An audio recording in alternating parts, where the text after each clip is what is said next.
you told me kind of what happened that week with Eli, and then leading up to that play and then the catch. Explain it to the people, man. What was going on that week? Yeah, I mean, the backdrop throughout the week was Plexico Burris was re-injured because he didn't practice much. That was the amazing journey for him that year. He didn't practice much that season, and I wish they had GPSs back in the day because I would have broke one of those suckers with all the reps I was getting as a backup wideout. But I'm taking his practices through the week, and taking his reps through the week. And Friday is the historically well-known told story of the most horrific practice that a receiver could have. They're like dress rehearsal. You want them clean, you want them crisp, a little shorter, situational football. And I had the worst practice of my life that Friday. And it was like, I didn't drop everything, but it doesn't matter. Once you drop over three, four passes in an NFL practice, there's no way to really recover from that. And it was it was blatant drops, challenge drops. And it was bad. It was a real bad optic. Let's just say that much. And I wish I could say a whole lot went into it. I think I definitely have the put things behind you mentality, but it was great.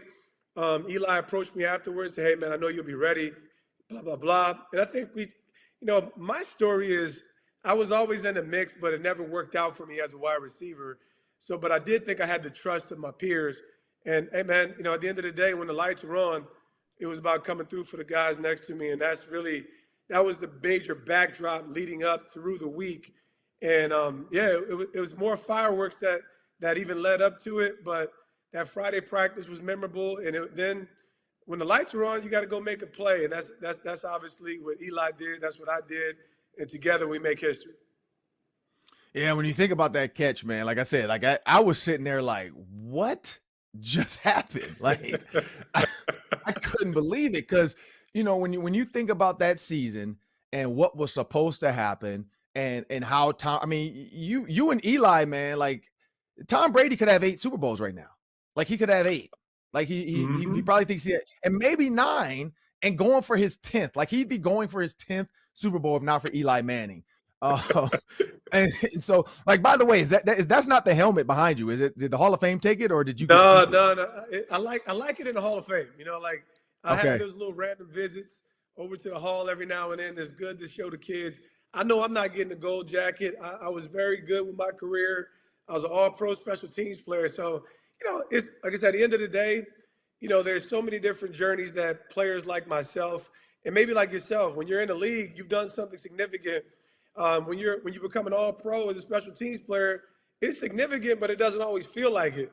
So, when you have your natural position, you're finally waiting for a moment of validation. That was on the biggest scale, a gift from God and my moment of validation. And, I would like to build from it, but it wasn't in the cards for me. But at the end of the day, I walk away with 7 seasons in the league where no one ever expected me to have any. So it was a beautiful gift, capped by what I believe is the greatest catch, obviously, in NFL history. I know we got something to talk about.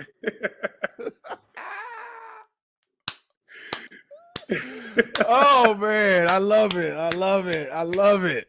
We'll lead into it then. So we got to let's knock it out the way then. Let's not hold the fans back because I know the fans. We've had this conversation before on our show. We had Chris Carter. So Chris Carter, Hall of Fame receiver, was on as well. Nice. So CC has had some one-handers. He's done some stuff. And, and he brought up the Odell Beckham, the Justin Jefferson one-hander. He brought up, he talked about the David Tyree. He and I have talked about Randy Moss's one-handers. So, we've had CC. We had Adam Thielen, current Viking player as well. So Adam Thielen and others. And I know people, I do like receivers. I'm sorry. Like, I like if it's a receiver, I'm going to interview him. Like, I defensive lineman, I don't get it sometimes. But, Braylon Edwards, another receiver. We had Braylon Edwards on. I talked to Reggie Wayne this weekend. So me and Reggie caught up on the field. And we talked about all this. We always I love chopping it up. And Dave, you know that, man. When you run into former guys you either coached or or you play with, it's all love. And so I've been asking people that because I really do want to come to an answer. So, and you are the guy. Like you are the guy that we've talked about in these conversations. I haven't asked Justin yet. That's my next step because I don't know, because Justin's young and we forget this. Like I know he's seen the catch, but I know it's someday we're going to ask Justin, like, where would he put you, Odell Beckham in that catch? So go ahead. Like best catch of all times. You got Odell. You got Randy, you got T.O. taking that San Francisco hit. I mean, there's a lot, but where do you rank yours compared to Justin Jefferson's, compared to Odell Beckham's? Yeah, honestly, it's almost like two conversations, but you package them in one. I think when you talk about the best catch, if you're incorporating the circumstance, the situation, and the meaning and significance, I don't really think it's close, in that regard. But if you're just talking about the best catch, yeah, it's very close, and I could lose maybe that battle when you consider Odell and Justin Jefferson. The other two, in my estimation, we talk about these greatest plays, greatest catch moments are for me is the Edelman catch and maybe the San Antonio Holmes catch. Those are you bring back in significance, but at the end of the day, it's the helmet catch. It started something in relation to what at least in our modern day, this is the catch that I feel like when there's a great or amazing catch made, they reference my name. I don't have any, I'm just kind of buzzing in my media career, so I wasn't looking for acknowledgement, but it's great when you can be in the conversation anytime a great catch is made. So that's the reason, if I have to make my own argument, that's why we Boston over here with the helmet catch. It's an iconic moment. It took down the Titans of the New England Patriots. This scenario, I don't know if it's ever going to happen again. And it's almost a cheat code for me. So, they just got to eat that. Right. And honestly, because I don't remember when Twitter came out versus the catch. I don't think Twitter was out yet. No, Twitter wasn't out. I definitely missed the social media virality. Not that I was into it at the time. And it's cool. Like I said, every now, back in the day, I used to have a couple random trending moments just because a great catch happens and they talk about David Tyree. I remember Jake Ballard from he was a tight end. He has this amazing catch against the Patriots. Eli Manning is doing a fourth quarter drive and he wears 85. He makes this great catch against the Patriots. I think I got 3,000 followers that day. It was crazy. So, I'm counting on that again because I'm back on Twitter at Tyree Nation. You heard it there, people. That's Tyree Nation, Tyree Nation. If you can't spell nation, you should be online.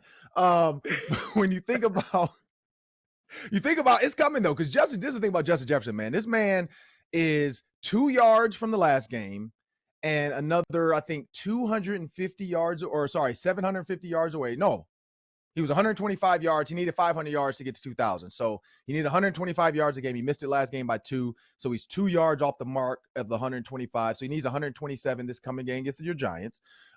He's going to make another catch. Like, this man every week does something. So he might make another one where they're like, man, that one might be better than the Buffalo Bills one. We got to bring David Tyree back into this, Odell Beckham. But this is what I'll say. You're right. When you talk about moment, Odell Beckham's was great, but it was not a big moment. It just took the world by storm because everybody was watching that game and it was kind of mundane. And then you're like, wait, what just happened? Justin Jefferson's was a big moment to beat the Buffalo Bills. But to win a Super Bowl, I mean, the other one, you could go to the Immaculate Reception. To win the Super Bowl, San Antonio Holmes, correct. Because that throw from Ben had to be perfect. Like it was like one millimeter over a fingertip. San Antonio Holmes had no grass in between his toes and that white line. So it was the degree of difficulty as well with his. Wasn't one-handed, but that was ridiculous. Reggie Wayne has brought up some of his as well, because I forgot about Reggie had a couple one-handers from Peyton. So everybody, everybody has had some catches. Even George Pickens this year with the Steelers has had some layout flat one-handers.